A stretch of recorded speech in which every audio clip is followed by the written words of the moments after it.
This is India Global. I'm Gauri Dwivedi. As always, we start the show with the big stories that we are covering today. First up, Pakistan's flop show at United Nations as Islamabad's efforts to internationalize Kashmir completely backfires. All nations lecture Pakistan over the Pahalgam terror attack as it stood completely isolated and exposed. Amidst continued tensions with Pakistan, India is set to undertake massive security drills on the 7th of May across 250 districts in the country. Non-military action against Pakistan continues. India is set to releases large amounts of water into Pakistan. The Trump versus Harvard showdown continues as Donald Trump bars Harvard from future research grants and blocks the grants for Harvard until the demands of his administration are met by the college. Ahead of President Trump's Middle East trip and Yemen's Houthis' attack on Israel's largest airport, Tel Aviv now launches a new Gaza plan where more areas in the Gaza Strip may come under the IDF's expanded operations. Is the ceasefire further away than ever before? And this year's annual Met Gala once again saw celebrities walking the red carpet, making statements and courting their share of controversy. SRK makes his grand debut, and so does Diljit Dosanjh, who chose to have the map of Punjab and not India on his cream jacket.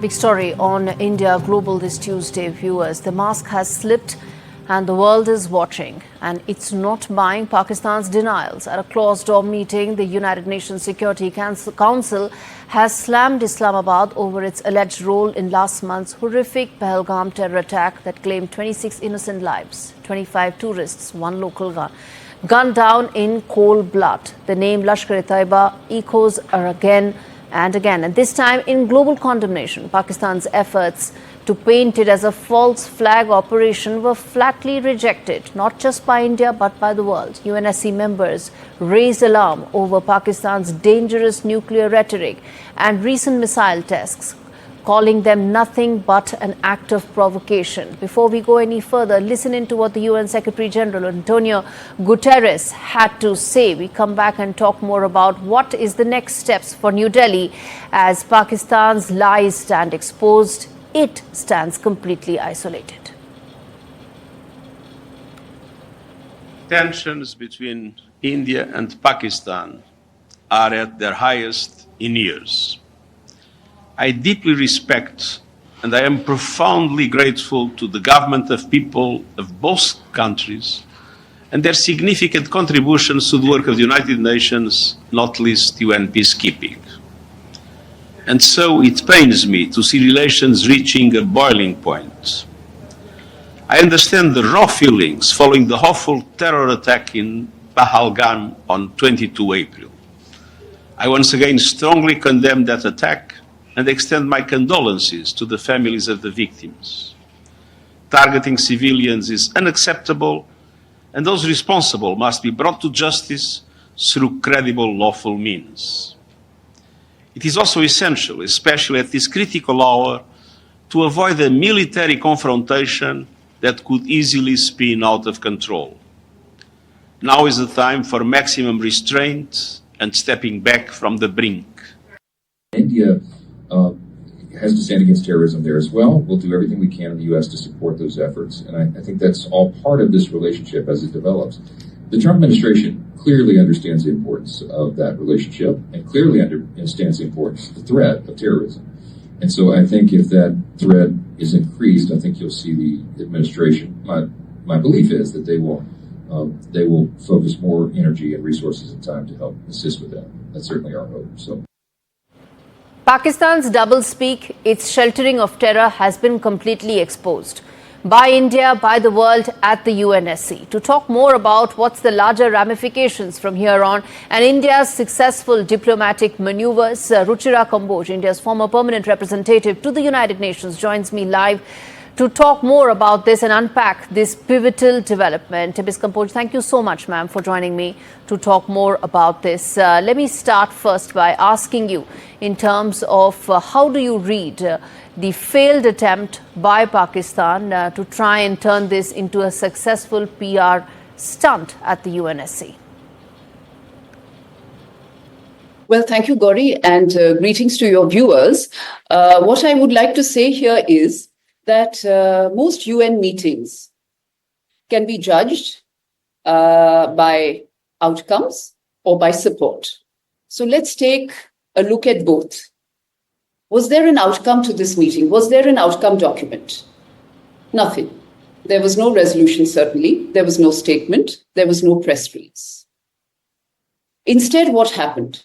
It appears from what we have been told that Pakistan was grilled during this meeting about the involvement of the Lashkar-e-Toiba, about the targeting of civilians by religion, about accountability. And on top of that, terrorism was condemned unequivocally by one and all members, as we are told, which is absolutely correct. Terrorism is a reprehensible act, and who can condone it today? So if you add all of this together, not to mention also the fact that Pakistan's escalatory rhetoric was also, they were asked to tone it down. And importantly, they were asked to look into the issue within a bilateral ambit, resolving the issues between India and Pakistan without trying to internationalize it, which has been India's position all along. So if you take all of this together, you will see that it was certainly no victory for Pakistan. Then let's look at support. From what we are told again, after the meeting was held, the Pakistan PR was isolated at the press takeout point just outside the UN Security Council. Now that is very important. I myself remember standing next to PRs when they were pushing or pressing forward with a particular cause that was important to them. And that is very strong symbolic support. But nobody was there, as we are told. So there was no support. Pakistan was isolated. So if you look at the outcome, nothing at all. If you look at support, there was none whatsoever.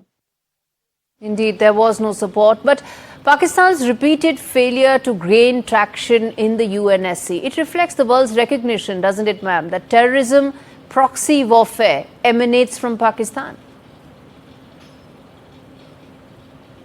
Yeah, I think, Gauri, the answer to this question is in your question itself. And I think Pakistan's track record is known to one and all. It's not a mystery to anyone, including at the United Nations. I myself was at the United Nations for those 2 years, and I do recall that they used each and every opportunity to raise the Kashmir issue. In fact, so much so that it had almost become a standing joke amongst delegates.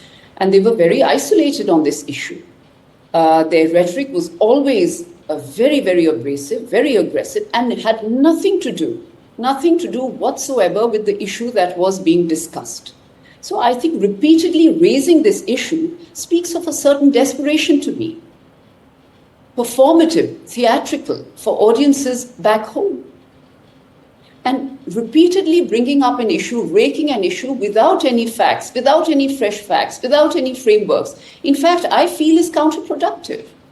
Even those few friends or sympathizers or supporters who might wish to believe in you or support you, even they would get isolated. So I think their track record, which is pretty much miserable, speaks for itself. And while we are talking about this, let's not forget Osama bin Laden, after all those denials, where was he? Where was he found? In Pakistan. Need I say more? Absolutely. No one needs to say this, most certainly not India. But ma'am, how do you view Pakistan's failed efforts at trying to shape perceptions by exploiting its non-permanent membership to the council? That's what it's trying to do right now. Well, to be very honest, Pakistan is a non-permanent member of the UNSC, and their term has just begun. Don't forget. So they have at least 1.5 years more to go. So what you saw very recently Please expect more of the same. There will be more such meetings. There will be more such attempts. And as their presidency approaches, certainly you can expect much more of this. So I'm not surprised. And I think nobody else should be. After all, they have to answer to their audiences back home. And the UN, apart from the various things that it does, is also a theater. It's a venue for countries to reach out to various constituencies, including the constituency back home. So I think we should expect more of this in the course of this non-permanent non-permanent tenure of theirs at the United Nations Security Council. And India's diplomatic overtures and efforts that have seen all major countries backing it, how do you see the call by President Putin that came to Prime Minister Modi just ahead of the UNSC meeting, really setting the stage really and showing how the world is completely behind India? Well, as I've already said, I think India's standing is strong. It speaks for itself. I remember my UN days. We were always regarded as a moderate voice, a voice of reason, and importantly, a voice of principle, a very honest broker, a country that spoke not just for itself, but for other countries as well, particularly countries of the global south. And that is India's standing and reputation. As far as the support of member states to India is concerned, I'm not surprised. We have strong and solid relations with almost all countries, and the Prime Minister's own personal rapport, which mind you is very important, his own personal rapport with most world leaders plays a very important role in this regard. So why just President Putin? This kind of support would naturally be expected of a country with the stature, standing and profile of India, particularly today. Indeed, absolutely. Thank you so much, Ruchira Kamboj, for joining us to really decode those big developments at the UNSC and explaining in no uncertain terms what really happened and how exposed and isolated Pakistan really is. And viewers, bottom line, as far as this issue is concerned, well, there you have it. The mask has slipped and finally the charade is over. For too long, Pakistan has actually used this terror playbook. When Khwaja Asif admits to doing the West's dirty laundry and dirty work, and General Munir declares a holy war, the world doesn't need a translator. It sees the writing on the wall. The world's patience is now wearing thin, and the generals of Pakistani army as well as the ISI are now on borrowed time. If India is able to ensure that Pakistan doesn't get the next IMF lifeline, its economy will crumble. The flood warning in parts of Sialkot is indicative of how India's suspension of the Indus Water Treaty will be catastrophic for Pakistan. And these, remember viewers, are just the non-military, economic and diplomatic moves New Delhi has made so far. Okay, on that note, we're going to slip into a very short break. And up next, what to know about India's 7th of May mock drills. We come back and talk to you about that. Stay with us.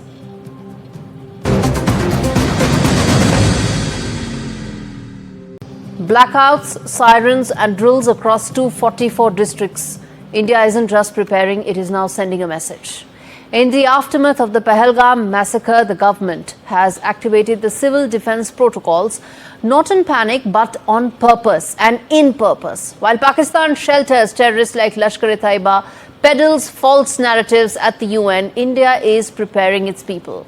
On the ground, in the classrooms and in cities. Mock drills in Delhi, blackouts in Punjab, evacuation plans in place in Srinagar. The world may be watching, but India is ready. Ready to protect, ready to respond, and ready to call out the enemy by name and act if necessary. Now, what is set to happen tomorrow? What is the exercise aiming to achieve? What are the citizens expected to do? And what is it that the government is hoping to learn after this entire exercise? Let's get in Dr. P.K. Mishra, former ADG BSF, joining me to talk more about what can we expect from tomorrow. Dr. Mishra, explain to us and our viewers the significance of these drills that will take place tomorrow. Yes, I can well tell you that this mock drill is coming back after 54 years. I have heard it in 1971. In fact, when I was there at Jessore as a Mukti Bahini, I was a fighter for our country, and now I'm going to face it tomorrow itself. Nice of it that the government has decided to inform the civilians how to protect our civilians. In what way we can protect, not only in the border areas where Pakistan may hit, but where the air raid can happen inside the country. We have to give the knowledge to our civilians how to react, how to save themselves, how to save the juniors, how to save the ladies, how to save the students. And this is how the mock drill practice was already, it was going on in Srinagar border areas for last several days. But now it has been decided for in 244 districts tomorrow, the mock drill will be there by about 1600 hours, because the air siren will be blown only when the air raid will be there. And we do not know the target. We do not know where the air raid will be there. What we have to prepare ourselves. Absolutely. For that, our NCC, our SDRF, our NDRF, our NSS, our village volunteer force. Everybody needs to be ready, prepared.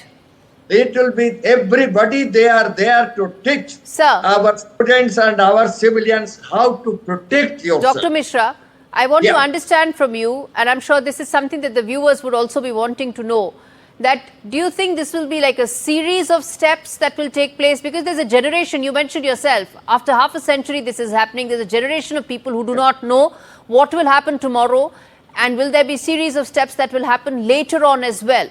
Is it a one-off drill, or do you think it could be multiple rounds? There could be other aspects that may come up later. Definitely. As the country will face it, country will see it after 54 years. There may be some people who might not have seen it in 1971.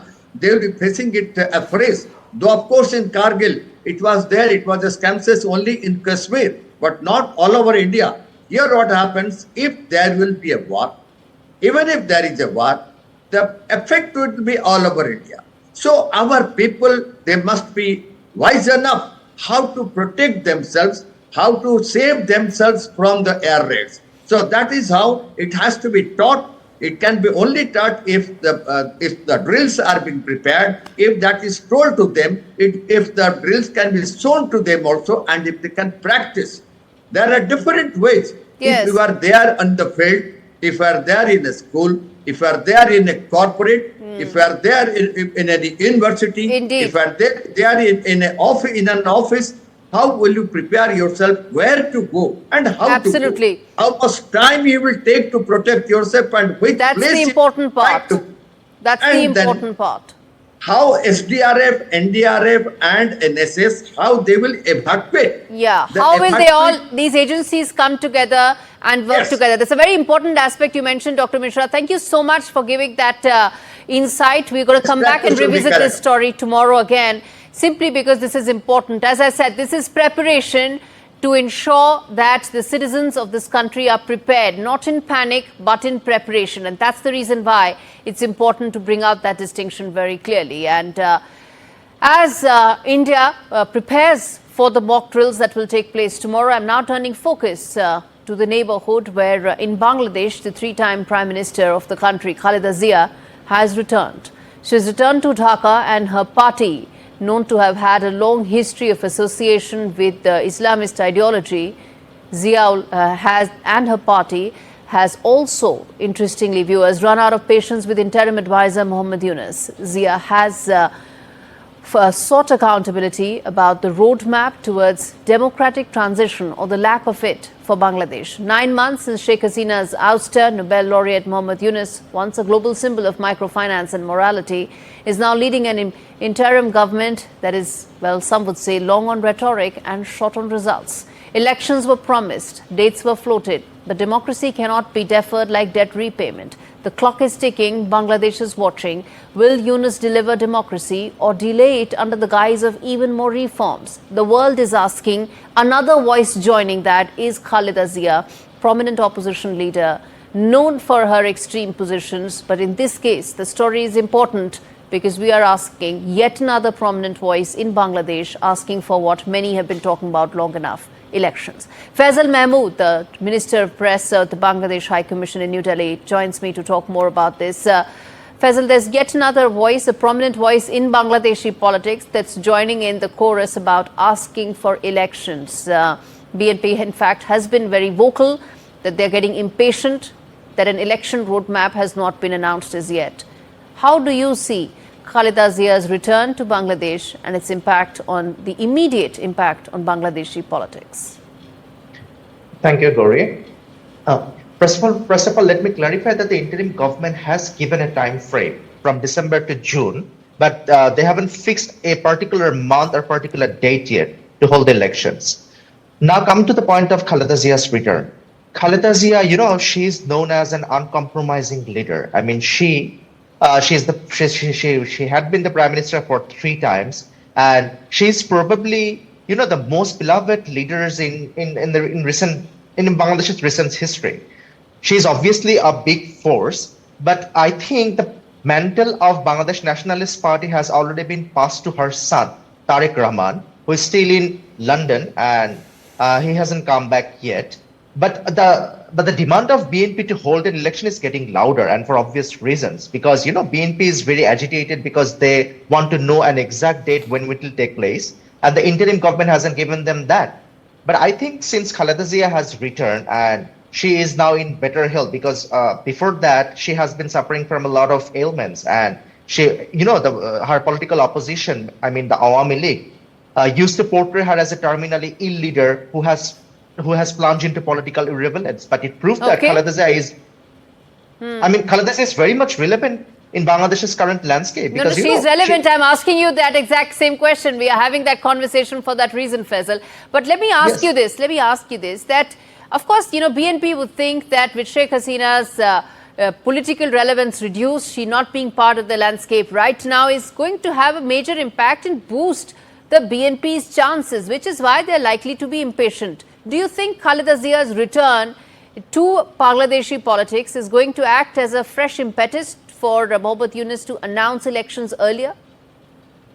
I'm not in a position to answer that directly, but I think yes. To be honest, Khaleda Zia's return and the subsequent, the possible return of her son as well, will obviously put pressure on the interim government to give an exact date to hold elections. But I'm not seeing this as like that, because you mentioned that Hasina and Awami League is no longer in the scene, and because of good reason, because of what they did back in last July and August.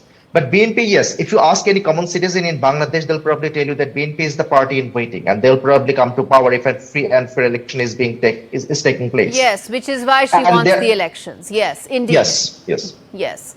All right, Faisal, we leave it there. Thanks much for joining me. And this time around, we had a conversation that did not veer into any other sidetracks. On that note, I'm going to slip into a short break. Up next, Donald Trump blocks key funding to Harvard. What's the message to Ivy League universities and the larger impact on international students? We come back with a big voice to talk more about this. USISPF's Mukesh Aghi and lots more. Stay with us.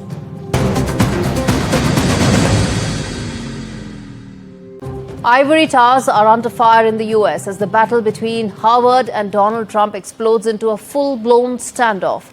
The world's richest university faces a funding freeze, federal fury, and a president demanding total control. Is this about accountability or academic intimidation? This report tells you more. Tensions between the Trump administration and Harvard University have reached new heights as the federal government continues its clampdown on the richest university in the world. In the latest round of the Trump versus Harvard fight, the US Department of Education has announced that the institution would not be eligible for any new federal grants. Continuing with its defiant tone, Harvard has said that it will continue to defend against illegal government overreach aimed at stifling research and innovation. Some of the key things that the Trump administration wants from Harvard are elimination of diversity programs and overhauling of the university's governance structure. These demands have been rejected by the Ivy League institution. So, how will this freeze affect Harvard? Like other top research institutions, Harvard relies on federal money to support many of its projects. In 2024, government-sponsored research dollars accounted for about 11% of its revenue. And although Harvard's endowment is worth more than $53 billion, much of that money is restricted. A continued freeze on new grants could mean financial turmoil for the institution. To offset these threats, Harvard is already working on some contingency plans. According to reports, the university is looking to raise money through the bond markets. However, the big question remains, how far is Trump willing to go to control one of the most respected places of research on the planet? With Vishal Vivek, Bureau Report, NDTV World.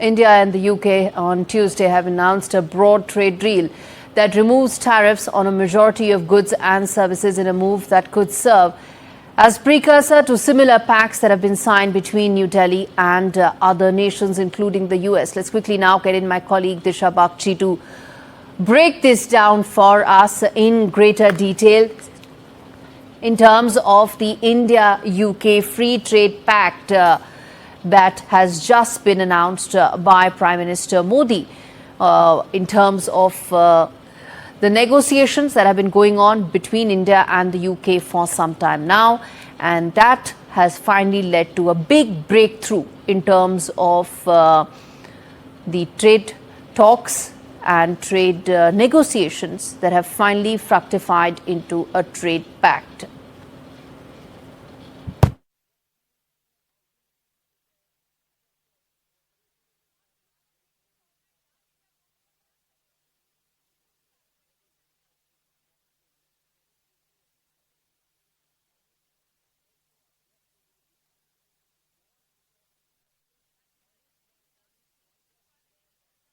Historic milestone, and Prime Minister has announced that on the platform X. Let's quickly now get in Disha Bakshi to fill us in with the very latest on this. Disha, this is a big breakthrough that has happened between India and UK. Fill us in. Absolutely, this is a major breakthrough, and this comes after talks between India and UK had really fast-tracked since the past year, since Keir Starmer won the election last year and further was boosted, and it was, in fact, the talks were fast-tracked after US President Donald Trump came back to office and really started with his flip-flopping policies over tariffs, really pushed India and UK to now reach this historic deal. In fact, the two in the tweet that Prime Minister Modi, where he announced this historic deal, he mentioned that this is a historic milestone in the bilateral strategic partnership between the two countries, which will now foster trade, investment, innovation, and job creation in both these countries. So there were various sticking points when it comes to this historic landmark deal that has now been reached, and these sticking points included certain demands from India regarding visa relaxations for both students as well as workers who wanted from India who wanted to go to the UK. But now it seems that those sticking points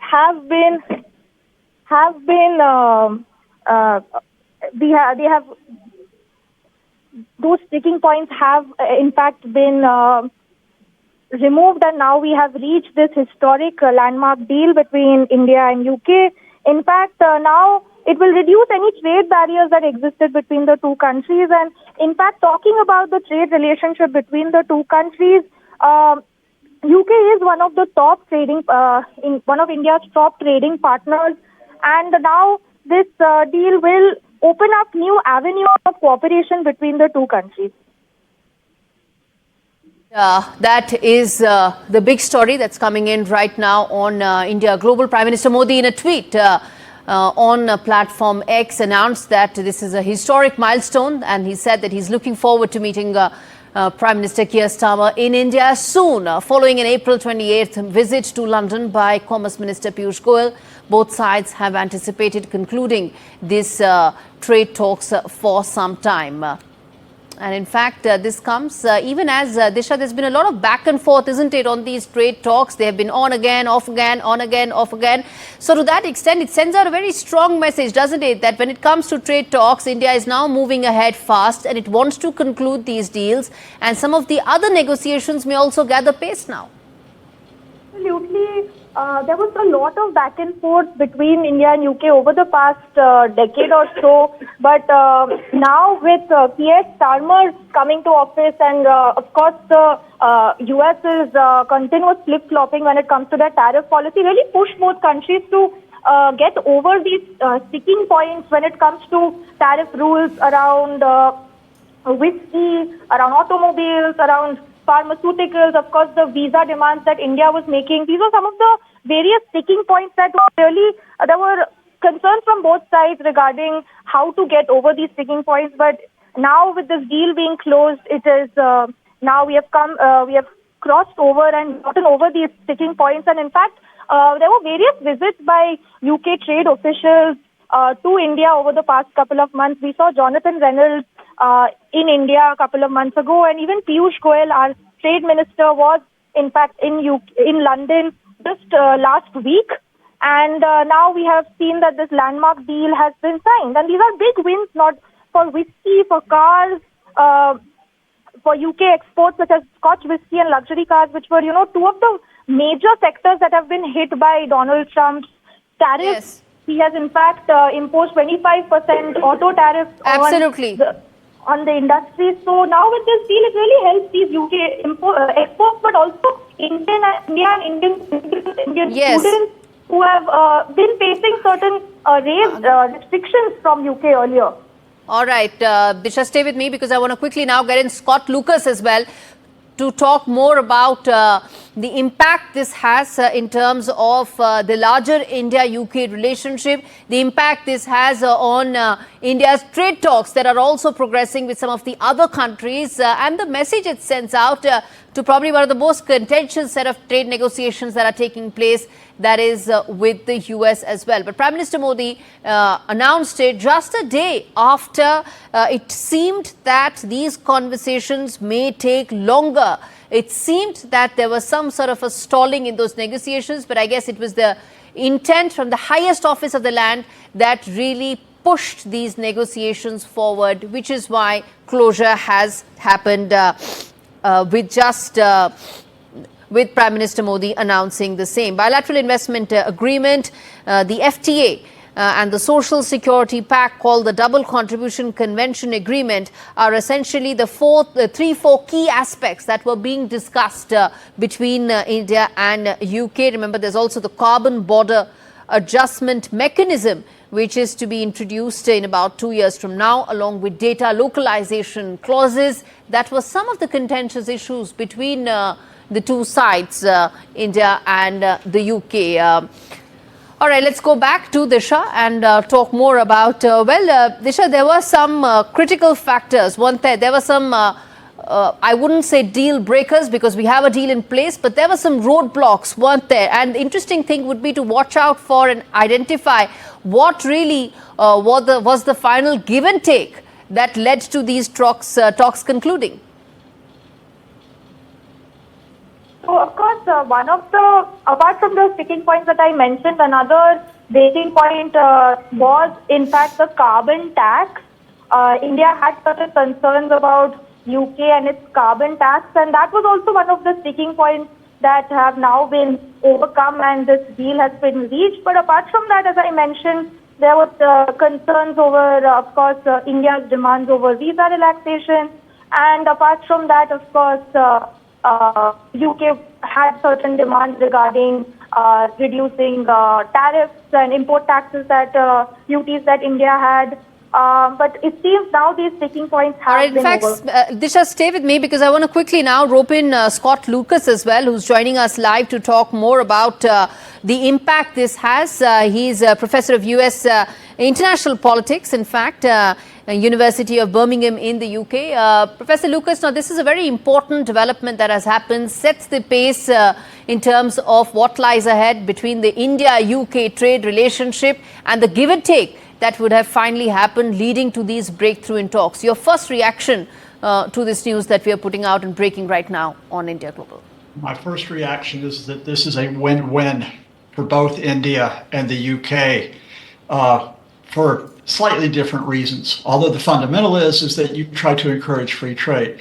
For the UK, of course, this is after years of struggle, trying to get a significant free trade agreement to offset the economic damage of Brexit. The negotiations for this, ironically, began under the Conservative government that oversaw Brexit. They began under Boris Johnson. But of course, the whole idea of a US-UK trade deal never came about, probably won't come about. Donald Trump's tariffs have made that a more remote possibility. The UK needed something to show people economically that it is not isolated. For India, it's that idea of opening up, expanding into obviously a very large market, one of India's largest markets. It also opens up the idea of India-UK military cooperation, which is quite important, and it offsets China, which of course has the alternative economic model for development. But I think also something which is beyond where we were in these negotiations in 2021 is it is different because of the threat that the US is withdrawing from the global trading system. Both countries need alternative partners to cover for what might be a loss of US markets. And what made this deal possible? Let's just be very blunt here. It was held up for a long time because the same conservative government that was proposing free trade also was restricting immigration, especially immigration from countries like India. It will be interesting to see if the Labour government, despite right-wing pressure, has said, no, we are not restricting Indian students, Indian workers who come in and contribute to the British economy. Indeed, that's a very important point you're making. And that's really one of the issues in these negotiations, isn't it? The flow and movement of people. Remember, India is a large services exporter, and concerns and restrictions around immigration have a direct impact when it comes to India's export of services. So that ends up becoming a bit of a roadblock. Interestingly, Scott, one of the things that the Prime Minister has put out, in fact, the statement that has come in says that it will help unlock new potential for the two countries to jointly develop products and services for global markets, indicating the kind of potential that this really throws up in a very protectionist trade environment with a lot of global trade uncertainties. Well, let's talk about a couple of those examples. India has a very large pharmaceuticals market. The UK, my daughter happens to have worked in the industry, has a very vibrant pharmaceuticals industry as well. Can you make this a win-win relationship in terms of moving back and forth in terms of medical technology? Let's talk about high tech and the possibilities in AI. We have talked for a long time about the US with people like Elon Musk supposedly being the dominant AI power, or China. India and UK have a great deal of high tech and AI potential. Can they establish a cooperative relationship to develop? And then let's talk about sectors which have been in a bit of trouble. The UK steel industry is in a dire state right now.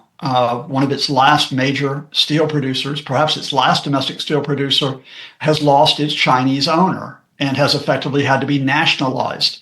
Is there a possibility that India, which was a player in the UK steel market, can come back in? So yes, there are potential here for cooperation while keeping eyes open that the two countries also do compete in certain markets as well. And that will continue despite a free trade agreement. Absolutely. I'm going to slip into a break, but I'm going to come back to this biggest story that is breaking in right now. The India-UK trade pact, its impact going forward on a larger basis for India, becoming the biggest destination for global companies to come in as they look to diversify away from China, burnishes India's credentials where it keeps on negotiating but is not able to close trade deals. What does it mean for the other set of negotiations that we are having with America? We come back and talk on all that and more. Stay with us.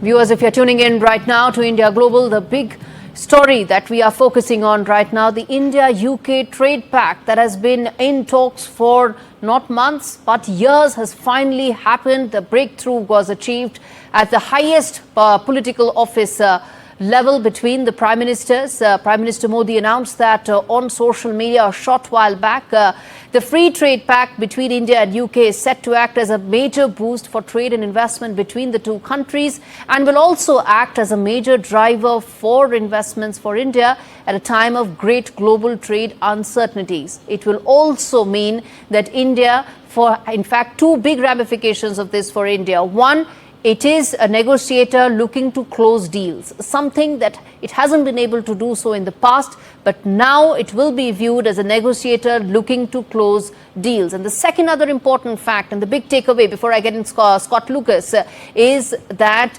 it sets a precedent as to how companies looking to diversify away from China, it will further boost India's credentials. And Scott Lucas, let me ask you on that in terms of the upside that we're looking at. One is the upside for the India-UK bilateral trade that will really boost. And second is the upside for India as a big destination for global investment, isn't it? Well, absolutely. I mean, if we go beyond the UK, at this moment, the effect of Donald Trump's tariffs, and I'm sure you all know this, is that Apple, for example, who produces the iPhone in China, is looking to move production to India because there's a much lower tariff on Indian goods going into the US rather than China. But if you think about it, and we take the US to the side, if you're a UK company and you're looking at where you could set up factories, if you're looking at where you could set up your high-tech investment, do you go into the US market, which is a very uncertain market now in terms of the amount of burden that you might have to pay, given what the Trump administration is doing? Or do you go into an India, which is moving from, and let's be honest here, is moving from what has been a relatively high tariff country to one which is looking to reduce those tariffs? Again, I have to emphasize that while the UK and India, are not completely dependent on Washington, each of these countries had investment interest, but they could not get the breakthrough until February. They resumed the talks. Why did they resume the talks in February? In part because the Labour government has finally settled in the UK, but in part because they see what's happening with the US. And this is the effect of Donald Trump holding up that magic chart saying, look, if you want to sell your products in the United States, you're going to have to pay a 26% tariff or a 30 or a 40% tariff. Is that both Indian companies and UK companies thought we need to start looking at each other. And importantly, not just in terms of goods, where a lot of the discussion is around, but also in terms of services. And there is a room for a great deal of expansion for both countries in the services sectors, which tended to be led in recent years by the United States. All right. In fact, Scott, as we go through and await the fine print from the two sides in terms of what the trade pact really is all about, well, what I can say is that in terms of, if we're to talk in pounds, the UK-India total trade last year was about 41 billion pounds and is expected to, of course, grow at a fast pace. And in fact, the boost by the trade pact could be an additional 25 billion pounds a year by 2040. So a 15-year upside is that it could be 25 billion pounds every year if the trade pact does come through. So that's the kind of upside that is available immediately for the two sides. We are talking about external factors. We're talking about the fact that there is a push that's come in because of Donald Trump and his trade tariffs. But one also needs to now focus in terms of what it means for the two exporters of the two countries, because when you talk about trade pacts, it boils down to first that areas where you want tariffs to come down, areas and industries where you want to protect your domestic manufacturers. That's really the balance between getting that trade pact going. Professor Lucas, for the UK, whiskey will be a big upside along with a couple of other sectors. Absolutely. I mean, the UK effectively shut itself off from the European market. It, in effect, imposed a tariff on its own goods going into the EU when it withdrew from what was a zero tariff area, a common market. So again, the UK, in effect, had isolated itself. Now, they're not going to go back into the EU. They're not even going to go back into a single European market. You have to look elsewhere.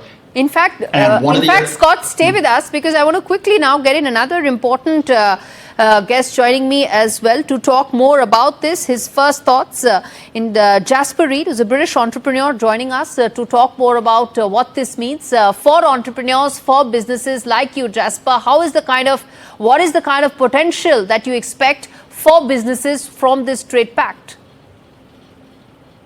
Hi. Listen, I think it's great news. I mean, hats off to both of the team. This has been a decade in the making.